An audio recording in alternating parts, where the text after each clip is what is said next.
আর মাত্র 2-3টা দিন বাকি, এরপরে ঠিক এই স্টেডিয়ামে অনুষ্ঠিত হতে যাচ্ছে রাহাত ফাতেহ আলী খানের কনসার্ট, চ্যারিটি কনসার্ট। যে কনসার্টকে ঘিরে কিন্তু সবার মধ্যে একটা উন্মাদনা সৃষ্টি হয়েছে। অধীর আগ্রহ নিয়ে অনেকে বসে আছেন টিকিট কেটে, আর যারা টিকিট কাটেননি তাদেরকে বলতে চাই দ্রুত টিকিট কেটে ফেলুন, শেষ হয়ে আসছে।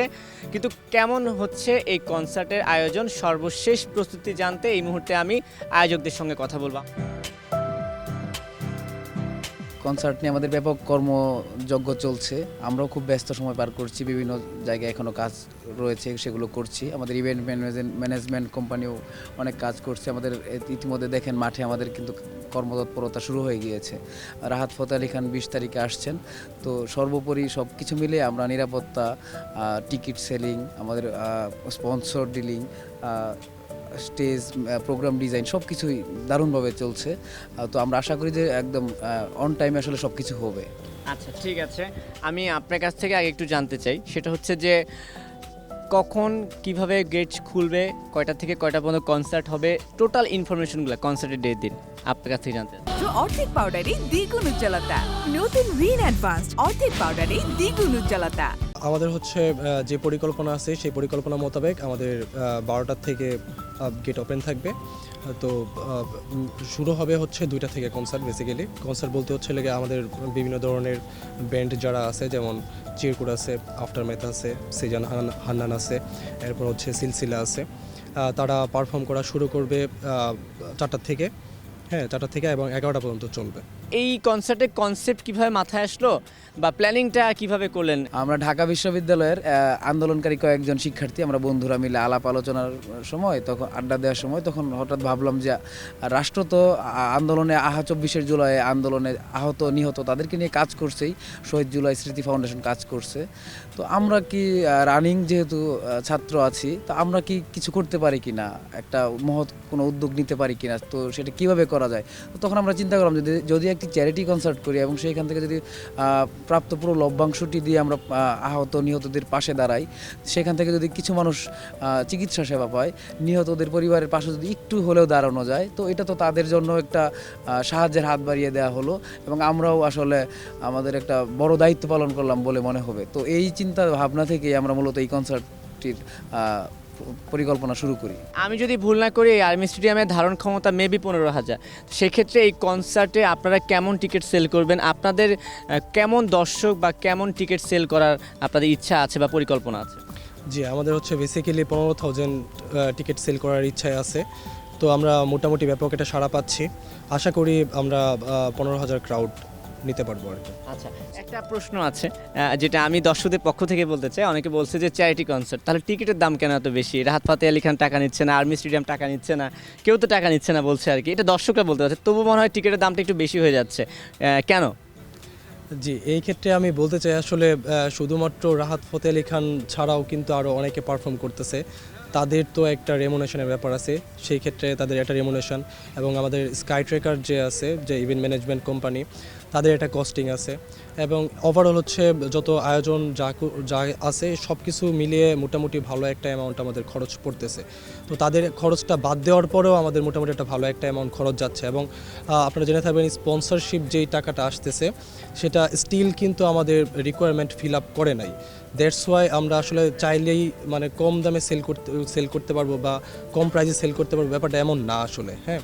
আমরা হচ্ছে ওই সব কিছু মিলেই আর কি আমাদের চিন্তা ভাবনা করেই এই প্রাইসটা রাখা হয়েছে। কনসার্টের নিরাপত্তা ব্যাপার নিয়ে কিন্তু এখন সবার মধ্যে একটা অভিযোগ রয়েছে। আমরা দেখি যে প্রায় কনসার্টগুলোতেই বিশৃঙ্খল হয়, গেট ভেঙে ঢুকার চেষ্টা করে। সর্বশেষ আর্মি স্টেডিয়ামেও তেমন কিছু বিশৃঙ্খলা আমরা দেখেছি। সেক্ষেত্রে এবারে কনসার্ট নিয়ে নিরাপত্তার ব্যাপারে আপনারা আসলে কী ধরনের ব্যবস্থা গ্রহণ করেছেন? আসলেই গত কনসার্টে খুবই অনাকাঙ্ক্ষিত কিছু ঘটনা ঘটে। তো এই ঘটনাগুলো থেকে আমরা শিক্ষা নিয়েছি এবং আমরা আসলে চাই যে আমাদের প্রোগ্রামটি খুব সুষ্ঠু সুন্দর এবং নির্বিঘ্নে হোক, কোনো রকমের বিশৃঙ্খলা না হোক, জনদুর্ভোগ না হোক। তো এই ব্যাপারগুলো নিয়ে আমরা অনেক কাজ করেছি। ইতিমধ্যে আমরা বাংলাদেশ পুলিশ বা বাংলাদেশ সেনাবাহিনী এবং আইনশৃঙ্খলা বাহিনী সবার সাথে আমরা নিরাপত্তা নিয়ে কাজ করছি। আর হচ্ছে আমাদের আর্মি স্টেডিয়ামের ধারণ ক্ষমতা হচ্ছে প্রায় 15,000-এর মতো। তো আমরা এর চেয়ে বেশি ক্রাউড আসলে নিতে চাচ্ছিও না।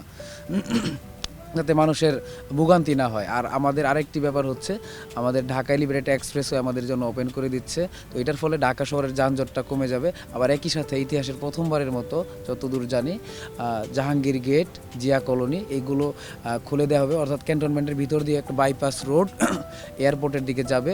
সেইখানে আমরা চাইলেই মানে রুগীবাহী অ্যাম্বুলেন্স বা বিদেশগামী যাত্রী বা জরুরি প্রয়োজনের কোনো গাড়ি সহজেই চলাচল করতে পারে, ফলে আমাদের যানজটটা আসলে হবে না। তো সব মিলাই আমরা আসলে নিরাপত্তা, আমাদের ট্রাফিক সমস্যা বা আমরা আরেকটি ব্যাপার আইনশৃঙ্খলা বাহিনী আমাদের বলে দিয়েছে বা আমরাও আসলে দৃঢ়ভাবে বলতে চাই, যারা আইন ভঙ্গ করবে, যারা মাদক দ্রব্য বহন করবে বা বিস্ফোরক দ্রব্য বহন করবে বা জনগণ বা দর্শকের জন্য ক্ষতি করে এমন কিছু নিয়ে প্রবেশ করবে, তাদের বিরুদ্ধে আইনগত ব্যবস্থা নেওয়া হবে। সেখানে আমাদের কিছু করার থাকবে না, সেটা আইন শৃঙ্খলা বাহিনী দেখবে। এবং যারা মব করে, এই mob culture is a crime, এটা আসলে আপনারা করবেন না। এটা আমাদের ইন্টারন্যাশনাল চ্যারিটি কনসার্ট, এটা আমাদের বাংলাদেশকে রিপ্রেজেন্ট করবে।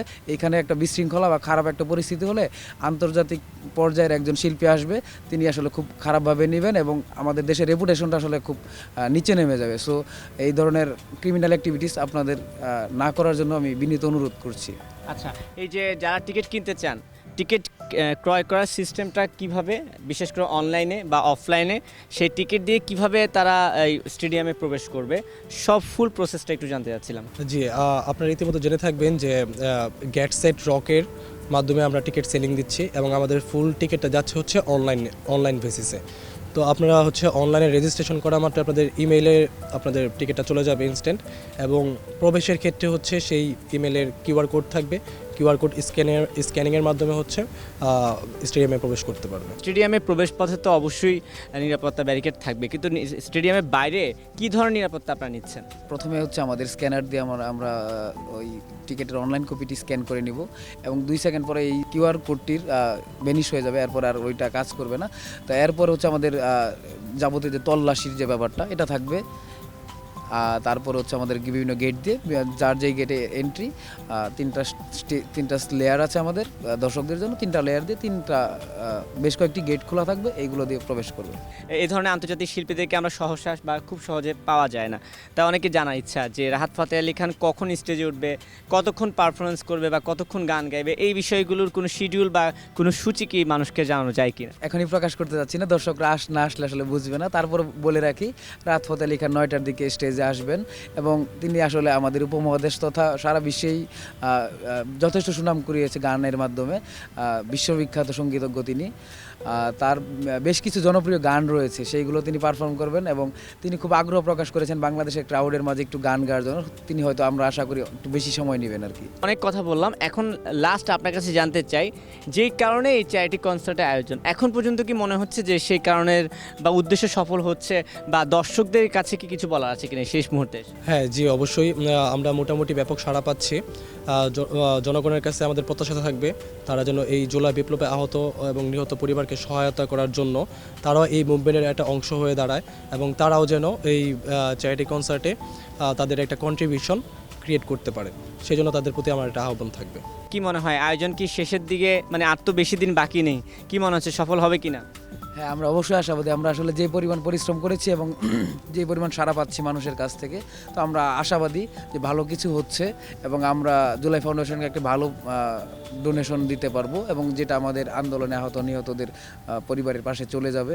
তো আল্লাহ ভরসা, দেখি কি হয় সামনে।